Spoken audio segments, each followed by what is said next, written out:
하나님의 말씀 여호수아서 11장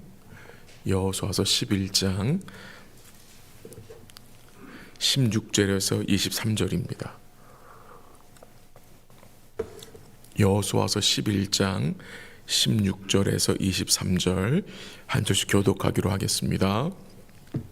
16절 여호수아가 이같이 그 온 땅 곧 산지와 온 네겝과 고센 온 땅과 평지와 아라바와 이스라엘 산지와 평지를 점령하였으니 곧 세일로 올라가는 한락산에서부터 헤르몬 산 아래 레바논 골짜기에 바알갓까지라. 그들의 왕들을 모두 잡아 쳐 죽였으며 여호수아가 그 모든 왕들과 싸운 지가 오랫동안이라. 기브온 주민 히위 족속 외에는 이스라엘 자손과 화친한 성읍이 하나도 없고 이스라엘 자손이 싸워서 다 점령하였으니 그들의 마음이 완악하여 이스라엘을 대적하여 싸우러 온 것은 여호와께서 그리하게 하신 것이라. 그들을 진멸하여 바치게 하여 은혜를 입지 못하게 하시고 여호와께서 모세에게 명령하신 대로 그들을 멸하려 하심이었더라. 그때에 여호수아가 가서 산지와 헤브론과 드빌과 아납과 유다 온 산지와 이스라엘의 온 산지에서 아낙 사람들을 멸절하고 그가 또 그들의 성읍들을 진멸하여 바쳤으므로 이스라엘 자손의 땅에는 아낙 사람들이 하나도 남지 아니하였고 가사와 가드와 아스도데만 남았더라. 이와 같이 여호수아가 여호와께서 모세에게 말씀하신 대로 그 온 땅을 점령하여 이스라엘 지파 구분에 따라 기업으로 주매 그 땅의 전쟁이 그쳤더라. 아멘. 여호수아서 11장은 이 가나안 북방 왕들과의 전쟁과 정복을 보여줍니다. 북방 가나안 남방 연합 군대가 이스라엘에게 패배하자 이 격분한 화가 난 북방 왕들 중에 하솔 왕 야빈이란 자를 중심으로 이 북방 연합군이 형성이 됩니다. 그 군사의 수는 해변의 수많은 모래와 같았다고 했고 말과 병기도 심히 많았다고 했습니다. 이 북방 연합군은 남방 연합군보다 더 강한 세력이었습니다. 오늘 본문은 아닌데 어제 본문인데 이 11장 1절에 보면은 이 하솔 왕 야빈이 이 소식을 듣고 라는 표현이 나옵니다. 그러니까 이 가나안의 북방 왕 중에 하나인 하솔 왕 야빈이 소식을 들었습니다.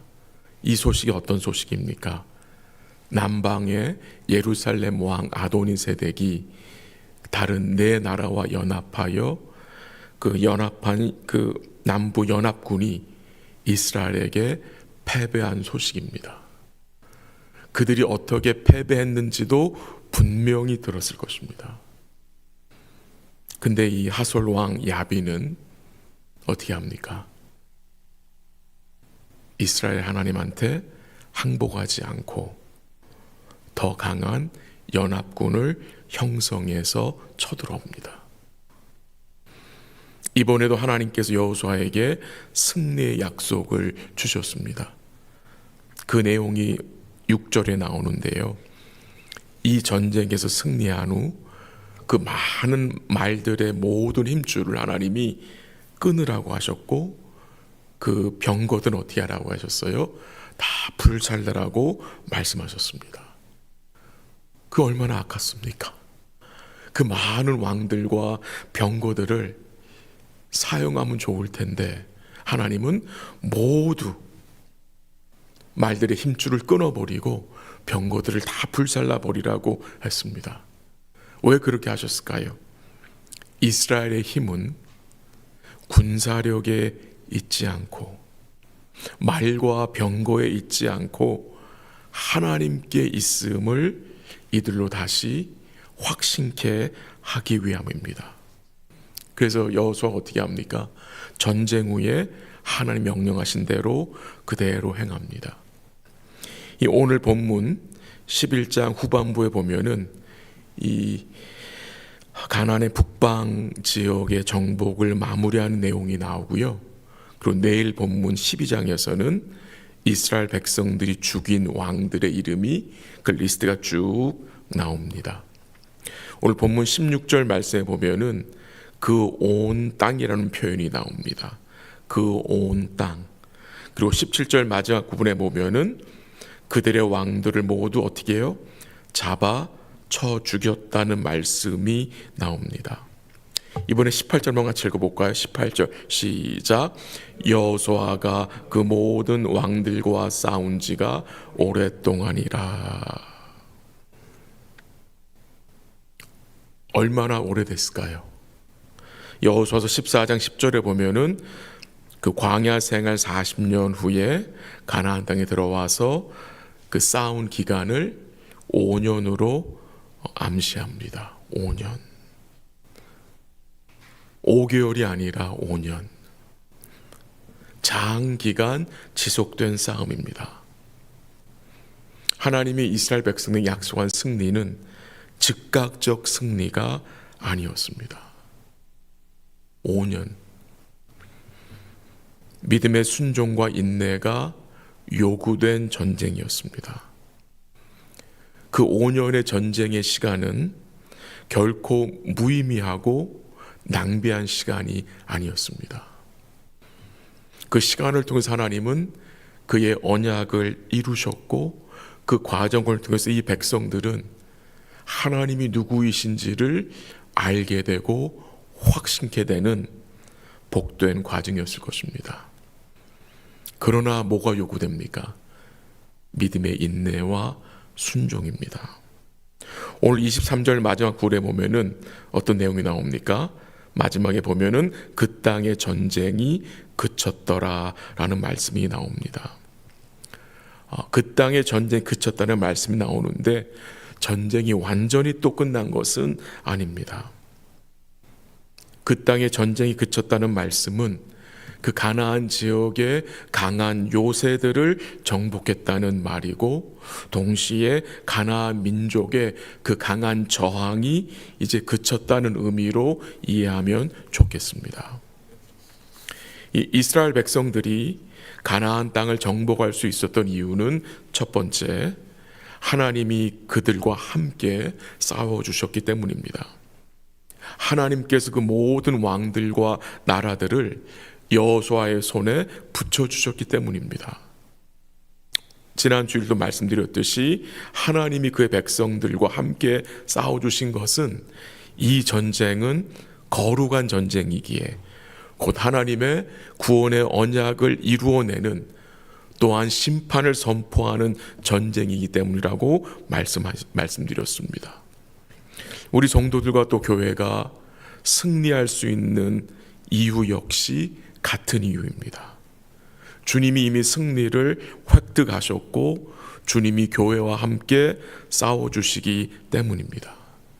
우리는 주님과 함께 이 거룩한 전쟁에 참여한 자들임을 기억하고 끝까지 주님을 의지하여 주의 말씀에 믿음으로 순종하며 나아가야 함을 또한 우리는 분명히 기억해야 하겠습니다. 이 이스라엘 백성들이 또한 승리할 수 있는 이유가 오늘 본문 20절에 나오는데요. 한번 20절 같이 읽어볼까요? 시작. 그들의 마음이 완악하여 이스라엘을 대적하여 싸우러 온 것은 여호와께서 끄리하게 하신 것이라. 그들을 진멸하여 바치게 하여 은혜를 입지 못하게 하시고 여호와께서 모세에게 명령하신 대로 그들을 멸하려 하심이었더라. 아멘. 이 이스라엘 백성들이 승리할 수 있었던 이유, 그 이유가 20절에서 어떻게 설명이 됩니까? 그들의 마음이 어떠하였기 때문에? 완악하였기 때문에. 이 가나안 민족들의 마음이 완악하였 두셨다는 표현이 나옵니다. 그래서 이스라엘을 대적하여 싸우러 온 것은 여호와께서 그리하게 하신 것이라고 증거하고 있습니다. 그들의 마음이 이 완악하다는 이 말씀은 하나님께서 가나안 민족들의 마음을 그 완악한 상태로 그대로 두셨다는 의미입니다. 그냥 두신 것입니다. 하나님이 가나안 족속의 마음을 그 완악한 상태에 두셨다는 의미는 하나님이 능동적으로 그들의 마음을 아주 악하게 만들어 버리셨다는 말씀이 아닙니다. 하나님이 이 가나안 민족들이 가지고 있는 그 죄악된 마음을 그대로 두신 것입니다. 그래서 그들이 하나님의 역사하심과 은혜 베푸신 소식을 듣고도 마음이 완악하여 하나님께 뭐하지 않습니까? 항복하지 않고 오히려 이스라엘을 대적하여 싸우러 나온 것입니다. 이 완악이란 말 혹은 강팍하다는 단어를 생각할 때 우리에게 떠오르는 인물은 애굽 왕 바로입니다. 하나님께서 그의 마음을 완악하게 하셨다는 표현이 나오는데, 그래서 바로가 군사들을 이끌고 어떻게 합니까? 이스라엘 백성을 쫓아 나와서 그 군사들이 홍해에서 수장당한 말씀을 여러분 기억하고 계시죠? 하나님이 바로의 마음을 완악하게 하셨다는 것은 하나님이 바로의 그 악한 마음을 그대로 두셨다는 의미입니다.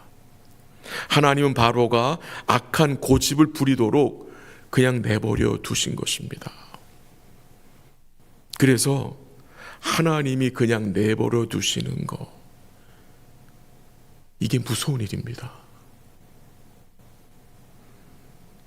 하나님이 내버려 두시면 끝입니다.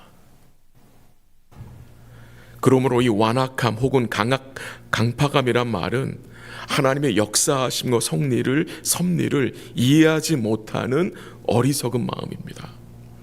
그러나 하나님께서 이루시는 구원을 이 완악한 백성들은 뭐합니까? 이해하지 못하고 도리어 뭐합니까? 대적합니다. 감사하고 감사한 것은 우리의 완악한 마음을 하나님 어떻게 하셨어요? 그냥 두지 않으셨어요. 어떻게 하셨어요? 성령을 보내셔서 우리의 마음을 어떻게 하셨습니까? 새롭게 하셨어요. 돌 같은 마음을 제거하시고 살 같은 부드러운 마음을 주셨어요. 이제 우리는 하나님께 대하여 이 완악한 마음을 가지고 있는 것이 아니라 하나님을 경외하는 마음을 가질 수 있도록 하나님 우리의 마음에 성령을 주셔서 부드럽게 하셨다는 것입니다. 여러분과 제가 부족하여 마음의 죄를 품고 있을 때, 죄를 범할 때에 하나님 어떻게 하십니까? 그냥 내버려 두지 않습니다. 그 죄를 어떻게 합니까? 들춰내십니다. 이 죄를 들춰내는 것이 하나님의 은혜입니다. 회개케 하시는 기회를 주시는 것입니다. 때론 말씀을 보다가 우리의 죄가 드러나지요. 그게 엄청난 은혜입니다. 그냥 내버려 두는 게 아닙니다. 우리를 새롭게 하시고 다시 회개케 하시고 다시 주를 의지하게 하시는 하나님의 은혜를 우리는 꼭 기억해야 합니다. 마지막으로 여호수아와 그의 백성들이 이 정복하는 과정에서 아쉬운 부분이 있습니다. 안타까운 부분이 있습니다. 한번 22절 같이 읽어볼까요? 22절 다 같이 시작. 이스라엘 자손의 땅에는 아낙 사람들이 하나도 남지 아니하였고 가사와 가드와 아스도데만 남았더라. 이스라엘 자손의 땅에는 이 아낙, 가나안의 힘센 사람들이 하나도 남지 않았는데 어디에만 남겨뒀어요? 가사와 가드와 아스도데. 좀 남겨둔 겁니다. 우리 중에 없고 다른 지역에 있는 이 아낙 사람들을 이스라엘 백성 어떻게 해요? 남겨둔 겁니다. 그 정도면 괜찮겠지. 얼마 되지 않아. 괜찮을 거야. 많은 지금 땅들을 정복하고 가나안 민족들 우리가 진멸했는데 그 얼마 되지 않은 그 사람들 그 지역에 둬도 괜찮을 거라는 생각을 할 수 있었을 것입니다. 근데 가드에서 여러분 누가 나옵니까? 블레셋의 장수 골리앗이 나옵니다. 이 남겨둔 아낙 사람들이 이스라엘과 그의 후손들에게 큰 고통과 어려움을 준 내용들이 성경에 나오잖아요. 하나님이 끊으라고 하신 것을 남겨둔 것이 나중에 큰 고통이 된 것입니다. 오늘 우리 안에서, 오늘 우리 가정에서 끊어져야 할 것들 중에 아직 끊어지지 아니한 것들이 있습니까? 오늘 내 속에 남겨둔 죄악은 없습니까? 우리가 약간의 악을 방치해서 남겨두면 그것이 교회와 또 우리 후손들에게 큰 고통이 될 수 있다는 것. 발목을 잡는 올모가 되어서 죄악을 범할 수 있고 이 믿음의 경주를 하지 못하게 만들 수 있다는 사실을 우리는 기억하고 우리 마음속에 우리 삶 속에 이 약간의 악이라도 방치하지 않고 남겨두지 않고 주의 은혜로 끊어낼 수 있는 은혜를 오늘 이 아침에 같이 간구할 수 있기를 간절히 기도합니다. 같이 한번 기도하겠습니다. 하나님 아버지 감사합니다. 우리 역시 완악한 마음을 가지고 살던 자들이었으나 우리를 그냥 내버려 두지 않으시고 주의 성령을 보내셔서 우리의 완악한 마음을 변화시켜 주시고 하나님께 부드러운 마음을 가질 수 있도록 인도하여 주심에 감사합니다. 이 복된 마음을 가지고 계속해서 주님 의지하고 살 수 있도록 도와주옵시고 우리 마음 속에 또 우리 삶 속에 약간의 악이라도 방치하고 남겨두지 않도록 우리의 마음과 생각을 주님이 지켜 주옵시고 또 죄를 끊어낼 수 있는 힘을, 은혜의 힘을 주님께서 공급하여 주시옵소서.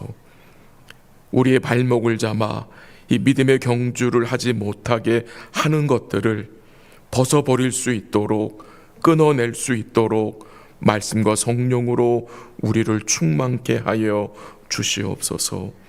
이 아침에도 기도하는 주의 백성들 기억하여 주옵소서. 우리 주의 도우심을 간구하는 백성들에게 은총을 베풀어 주옵시고 어려운 상황 속에서 고통 중에서 또 질병 중에서 끝까지 믿음의 선한 싸움을 잘 싸울 수 있도록 우리의 마음을 붙들어 주시고 은혜의 힘을 공급하여 주시옵소서. 모든 것을 주께 감사드리며 예수님의 이름으로 기도합니다. 아멘. 기도하시다가 돌아가시기 바랍니다.